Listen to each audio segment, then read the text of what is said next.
ઉપરવાસમાં પડેલા વરસાદના કારણે ધાનેરાની રેલ નદીમાં 2 દિવસ પાણી આવ્યા। ધાનેરા નદીમાં બાંધવામાં આવેલા રેલ નદીના કામમાં વ્યાપક ભ્રષ્ટાચારની પુલ ખુલ્લી પડી છે।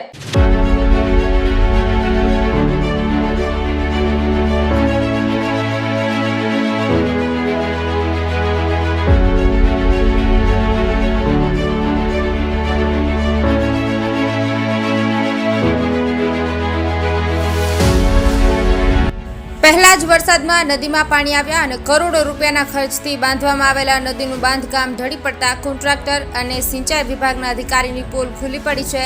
જ્યારે ધાનેરામાં 2017માં આવેલા વિનાશક પૂરના કારણે સ્વ વિજયભાઈ રૂપાણી લગાતાર 4 દિવસ ધાનેરા રહીને સરકાર ચલાવી હતી અને તેઓએ આ નદીને બાંધવા માટે પરવાનગી આપી હતી, પરંતુ તેનો ગેરલાભ આ બાંધકામ કરનાર કોન્ટ્રાક્ટર અને સિંચાઈ વિભાગના અધિકારીઓની મિલીભગતના કારણે આજે પાયા વિનાનું બાંધકામ કાજ પહેલા જ વરસાદમાં આવેલા રેલ નદીમાં પાણીના કારણે બાંધકામ ઢળી પડ્યું હતું અને તેની આજુબાજુમાં રહેતા લોકોને જીવ તાળવે ચોંટી ગયા હતા અને એમને ડર હતું કે પાણી આવી ગયું તો અમારું શું થશે। ડીએમ ન્યૂઝ ચેનલ દ્વારા અહેવાલ પ્રસારિત કરતા અધિકારીઓ તાત્કાલિક ઘટના સ્થળે જઈને નિરીક્ષણ કર્યું હતું। ત્યાં ફરી ઉપર પથ્થરો નાખવામાં આવ્યા હતા અને ત્યારે આજરોજ અમારી ડીએમ ન્યૂઝ ચેનલ ફરી એકવાર સ્થળ પર પહોંચી અને આ બાંધકામની પુલ ખુલ્લી પાડી રહી છે।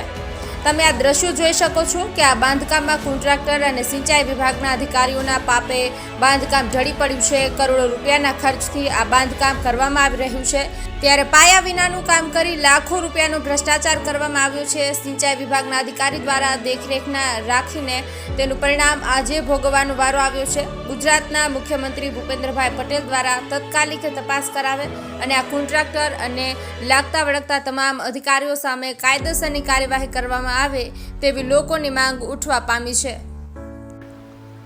ધાનેરામાં જ્યારે 2017માં પૂર આવ્યું તેના પછી રેલ નદીને બાંધવાની કામગીરી હાથ ધરવામાં આવી હતી। વિજયભાઈ રૂપાણી દ્વારા અહીંયા જે કહેવામાં આવ્યું હતું કે આ નદીને બાંધવાની કામગીરી આપવામાં આવી હતી, સિંચાઈ વિભાગ દ્વારા આ જે કામગીરી કરવામાં આવી હતી આપ જોઈ શકો છો કે આજે ધાનેરાની અંદર છેલ્લા 2 દિવસમાં પાણી આવ્યું છે તેમાં આ લાખો રૂપિયાનો અહીંયા ભ્રષ્ટાચાર જોવા મળી છે। કહી શકાય કે સિંચાઈ વિભાગના અધિકારીઓ દ્વારા પણ કોઈ પણ પ્રકારની અહીંયા કામગીરી જોવામાં આવી નથી। એના પ્રમાણે જ આ જે તમામ પ્રકારનું જે બાંધકામ કરવામાં આવ્યું છે તે ઢળી પડ્યું છે અને ધાનેરામાં પાણી આવવાની શક્યતા હોવાના કારણે અમારા જે અહેવાલના દ્રશ્યો પ્રમાણે પછી અમને અંદર પથ્થરો નાખી દીધા છે, જેના કારણે હાલ પાણીનો કોઈ એવો પ્રવાહ આવે તેવી શક્યતા નથી। પરંતુ અહીંયા જે કરોડો રૂપિયાનો ખર્ચ કરી અને જે બનાવવામાં આવ્યું હતું તે સમગ્ર તમે 1 કિલોમીટર સુધી અહીંયા જે ઢળી પડ્યું છે આપણે દ્રશ્યો બતાવવાની કોશિશ કરી રહ્યા છે। આપ જોઈ શકો છો કે રેલ નદીમાં જે કરોડો રૂપિયાના ખર્ચે આ બાંધકામ કરવામાં આવ્યું હતું, જે પથ્થરો બાંધવામાં આવ્યા છે તે પણ પ્લાસ્ટિકની જે કહી શકાય કે જેની દોરલી વાયરો હોય પ્લાસ્ટિકના વાયરોથી બાંધવામાં આવ્યા છે, તમામ અહીંયા ઢળી પડ્યા છે। આપને દ્રશ્યો બતાવવાની કોશિશ કરીશ કે જિલ્લાનું વહીવટી તંત્ર હોય કે સિંચાઈ વિભાગનું તંત્ર હોય કે ધાનેરાનું સ્થાનિક તંત્ર હોય, જેની દેખરેખ નથી રાખી, જેના કારણે આ તમામ થોડા પાણીની અંદર જો આ ઢળી પડતું હોય તો તેની આગળના વર્ષો સુધી કેટલા સુધી ટકી શકશે તે જોવાનું રહ્યું। પરંતુ આપ દ્રશ્યો જોઈ શકો છો કે આ રેલ નદીમાં જે બાંધકામ કરવામાં આવ્યું છે 1 કિલોમીટર સુધી તમામ આ ઢળી પડ્યું છે। આખું જે બાંધકામ છે તે ઢળી પડ્યું છે અને જો વધુ વરસાદ હવે આવશે તો આ તે આખું ઢળી પડવાની પૂરેપૂરી સંભાવના જોવાઈ રહી છે। અધિકારી અને કોન્ટ્રાક્ટરોની મિલીભગતના કારણે અહીંયા પાયામાંથી લેવામાં કામ નથી આવ્યું, જેના કારણે અહીંયા ખૂબ જ કરોડો રૂપિયાનો ભ્રષ્ટાચાર સામે આવી રહ્યું છે। ભૂપેન્દ્રભાઈ મુખ્યમંત્રી સાહેબ દ્વારા કહેવામાં આવ્યું છે કે કોઈ પણ ભ્રષ્ટાચાર કરશે તો તેની સામે કાર્યવાહી હાથ ધરવામાં આવશે। હવે આ કોન્ટ્રાક્ટર છે, આપને દ્રશ્યો બતાવવાની કોશિશ કરીશ કે જે કોન્ટ્રાક્ટર દ્વારા જે કામ કરવામાં આવ્યું છે, જે એજન્સી દ્વારા કામ કરવામાં આવ્યું છે, જે એજન્સી દ્વારા પોલ કામ કરવાના કારણે અહીંયા જે ઢળી પડ્યું છે તમામ બાંધકામ ઢળી પડ્યું છે, જેના કારણે ધાનેરામાં રહેતા લોકોના જીવ પણ તાળીએ ચડ્યા હતા અને આ જે ઢળી પડ્યું છે તે હવે ક્યારે રિપેરિંગ કામ થશે તે તો જોવાનું રહ્યું। પરંતુ હાલની સ્થિતિ એટલી ગંભીર જોવા મળી રહી છે આ રેલ નદીમાં કે આપ જોઈ શકો છેલ્લા 2 દિવસમાં રેલ નદીમાં ખૂબ જ પાણી આવ્યું છે। ઉપરવાસની અંદર પાણી ખૂબ જ અતિશય આવવાના કારણે આ જે છે તે તમામ પાયા વગરનું કામ કરવાના કારણે આ તમામ દ્રશ્યો આપ જોઈ શકો છો કે અહીંયા ઢળી પડ્યા છે। જે બાંધકામ છે પથ્થરોથી બનાવેલી જે નદીને બાંધવાનું કામ કરવામાં આવ્યું હતું, રેતી નાખીને જે બાંધકામ કરવાની જે બાંધકામ કરવામાં આવ્યું છે જે પ્લાસ્ટિકના કહી શકાય કે લોખંડની જગ્યાએ પ્લાસ્ટિકના અહીંયા વાયરો બાંધી અને કામ કરવામાં આવ્યું છે.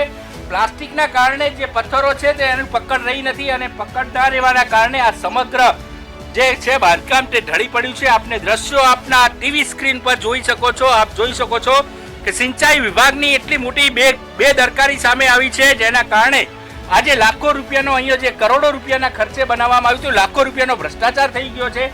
જે પથ્થરો ગરવામાં નથી આવ્યા, જે પ્લાસ્ટિકની દોરીઓ છે તેનાથી ગરવામાં નથી આવ્યા, જેના કારણે સમગ્ર અહીંયા જે પથ્થરનો મારો છે જે ઢળી પડ્યો છે. આપને દ્રશ્યો ટીવી સ્ક્રીન પર જોવાઈ રહ્યા છે. આ બાબતે મુખ્યમંત્રી સાહેબ ભૂપેન્દ્રભાઈ પટેલ આ તમામ કોન્ટ્રાક્ટરો સામે પોલીસ ફરિયાદ કરે અને કાયદેસરની કાર્યવાહી કરે એ જરૂરી છે. કારણ કે આવા કરોડો રૂપિયાના ખર્ચે બનાવવામાં આવતા જે રેલ નદીને જે બાંધકામ છે, જે બાંધકામ તૂટી પડ્યું છે, આજે ધાનેરાની અંદર રેલ નદીમાં જે બનાવવામાં આવ્યું હતું, આપને જોઈ શકો છો એક એક પથ્થર છૂટા પડી ગયા છે. અહીંયા કહી શકાય કે તમને જે તળિયાના ભાગ બતાવવાની કોશિશ કરીશું. અમે તળિયાના ભાગની અંદર કોઈ પણ પ્રકારનું કામ કર્યું નથી. ઉપર લેવલ સુધી જ માત્ર કામ બતાવવામાં આવ્યું છે. ઉપરથી કામ કરવાના કારણે જે આ ઢળી પડ્યું છે, જો શરૂઆતની અંદર જો તળિયાથી કામ લેવામાં આવ્યું હોત તો કોઈ પણ પ્રકારનો પ્રોબ્લેમ ના થોત. કેમેરામેનને કહીશ કે અહીંયા જે તળિયું બતાવે, તળિયાના ભાગની અંદર કોઈ પણ પ્રકારનું કામ કરવામાં આવ્યું નથી. આપને દ્રશ્યો બતાવવાની કોશિશ કરી રહ્યા છીએ. આપ જોઈ શકો છો ડીએમ ન્યૂઝ ચેનલના માધ્યમથી. અહીંયા અમે અગાઉ પણ 2 દિવસ પહેલા જે અહેવાલ પ્રસિદ્ધ કર્યો હતો જેના કારણે પથ્થરો નાખવામાં આવ્યા છે, પરંતુ અહીંયા જોઈ શકો છો તમે અહીંયા જે ખૂબ મોટી ખામી જોવા મળી રહી છે. તળિયાના ભાગની અંદર કોઈ પણ પ્રકારનું અહીંયા કામ કરવામાં આવ્યું નથી. આપ જોઈ શકો છો કે માત્ર ને માત્ર ઉપરના ભાગથી જે કામ કરવામાં આવ્યું છે જેના કારણે આ સમગ્ર જે છે વજનના કારણે જે ઢળી પડ્યું છે, પાણી આવવાના કારણે રેતી ગળી છે, રેતી ગળવાના કારણે આ સમગ્ર જે બાંધકામ છે તે ઢળી પડ્યું છે. અને આજે લાખો રૂપિયાનો ભ્રષ્ટાચાર આ કોન્ટ્રાક્ટર દ્વારા કરવામાં આવે છે. આ કોન્ટ્રાક્ટર સામે મુખ્યમંત્રી સાહેબ પોલીસ ફરિયાદ કરે અને પોલીસ ફરિયાદ કરીને સમગ્ર જે માલનું જે નુકસાન થયું છે, જે એની બાંધકામની જે છે તે ભરપાઈ કરવામાં આવે અને તેમની સામે કડક કાર્યવાહી કરવામાં આવે. જો કે કોઈ પણ પ્રકારની હાલ ધાનેરાની અંદર જાનહાની થઈ નથી, પરંતુ જાનહાની થોત તો તેની જવાબદારી કોની રહેત?